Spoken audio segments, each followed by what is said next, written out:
Alright, YouTube, so we're coming to you from the inside of my living room today, because I don't feel like working out in the shed there, and nobody's home, so we're just gonna do it in the living room. So, today I'm gonna teach you how to repair a snowblower.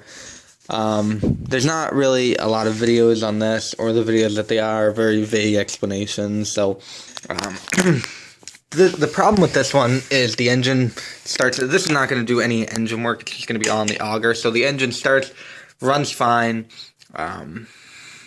For some reason, the auger won't turn, which is this guy over here. Now, the two most common reasons for the auger not turn. Well, this turn light there.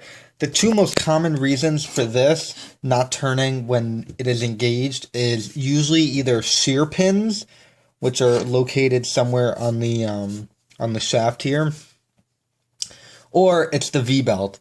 Now, in this situation, for this particular snowblower, there are no shear pins here. But if you do have shear pins, I'll show you what to look for. There's usually, so if the engine starts and the auger is not turning, there's usually little holes, one on each side, sometimes two on each side for the more heavy-duty snow throwers. You'll see a hole here, and you'll know that your shear pin's gone instantly because it will be just a hole. If your shear pin is intact, you'll see the pin or the bolt sitting in there on both sides. Now, alright, so I was going to undo the bolts and then take up from there when it occurred to me. This video is meant to be for, non-experienced people because it's really easy to do this job. So, it occurred to me maybe some people don't know what to do or how to do it or how to take off the bolts. I know it sounds silly, but I've received a lot of comments on some of my other videos of real mundane things that people don't know how to do, and there's nothing wrong with that because everyone's got to learn somewhere. It's just me. I know I just finished watching some roofing videos, redoing my shed roof, and I always get irritated if they leave a step out, so we're just going to try and show you everything. So, first guess, these bolts look like a 9 or a 10. So, grab the 10. We'll try the 10 out first. 10 fits well. Ratchet here. Okay. And, I'm going the wrong way. It's hard to do this with one hand. So just put it on there, and then you want to go to the left. Remember, lefty-loosey, righty-tighty. And just go ahead and do that for every single bolt. Alright, so now we have gotten the cover off, and as I suspected, it is a broken V-belt. So you can see the end here, it's all frayed and gone. And then this is the other end where it kind of snapped off. And you can see that end's all frayed and nasty, so we're going to have to go ahead and replace this. And it's a good time, since you're in here, to look around, make sure everything looks all good, all the wheels are spinning the way it's supposed to. This one's going to be tight, because this is the crankshaft coming off your engine. Okay. So, to replace this, we got an OEM belt. I always recommend replacing them with good quality belts. I've seen people replace them with really shitty belts, really crappy belts, and then complain because they only last a season or two. I try and replace it with a factory replacement. It's usually only a couple bucks more, but if it'll last you a couple more seasons and save you the headache, fantastic. There's nothing worse than your snow thrower breaking in the middle of a snowstorm. So this is for the Yard Machines by MTD. And I went online and I found the manual for this because, I lost it. And I looked up a parts diagram and got the part number from it. If you have no idea how to do that, leave a comment in the comment section or send me a message through YouTube and just give me the model number and the make of your snow thrower, and I'll do my best to find out the part number for you, or even just find a site where you can order it directly from, because it's real important you get the right belt. Not every belt will work. Okay, so this one is in case you have the same one or a similar one, the part number for this is 7540101A. Alright, so we're going to take this one off now and put the new one on. Now, if you have a problem remembering where it's going to go, this is not like a car or anything like that. It's really, really simple.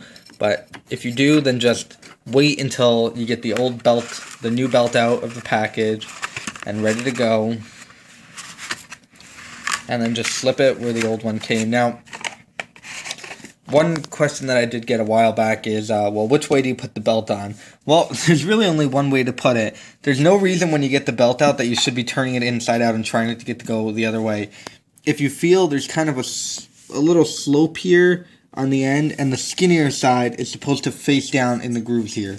It comes the exact way you need to put it on, so there's no reason that you should be flipping it inside out and turning it left and right to try and make it fit, because it'll fit just fine. This is going to be really difficult to do with one hand, so I'm just going to kind of show you, and then I'll put it on. So this is going to go around the small one like that, and under this, as you can see with that, and then around the big belt like that. Alright, so I'm going to go ahead and do it, and then I'm going to show it to you. Again, if you get lost during this process at all, just go ahead and leave a comment in the comment section, and I'll try and help you out. Alright, so I'm sure by now you are panting and sweating, and I'm sure about 10 times through the installation you were thinking, oh, this is the wrong belt for it. It is the right belt for it. It can be very, very difficult to get on at times. Whatever you do, I urge you to resist the temptation to take this off. You take this off, and it's just going to make it 10 times harder. I find it's a little easier to do it on this side first, get the big one on, and you know, if you have to, you can remove a couple of these springs. They can be put on easily, but I find it's easier to get the back one put on. Make sure it's under the belt holder. This holds the belt onto this pulley, whatever the hell you want to call it. Make sure that that is on top and not on the bottom. You're going to wear your belt out, and it's not going to even work, and you're going to get pissed off. So do this side first, and then do this side. Make sure that the belt comes under over here. And we'll go test it out right now and see how it works. Also, try and make sure that it's like evenly on and it's not turned a weird way or anything. If while you're putting this on, you're having some difficulty putting it on because you can only get it halfway, you can turn these things. If you take some pressure off of the auger, you can turn them. Okay, so that's what you got to do. That's what you got to do. Alright, so now we're back outside. The cover is now on. And the auger now works and moves just fine. Let's see if I can prop this up somewhere to show you guys.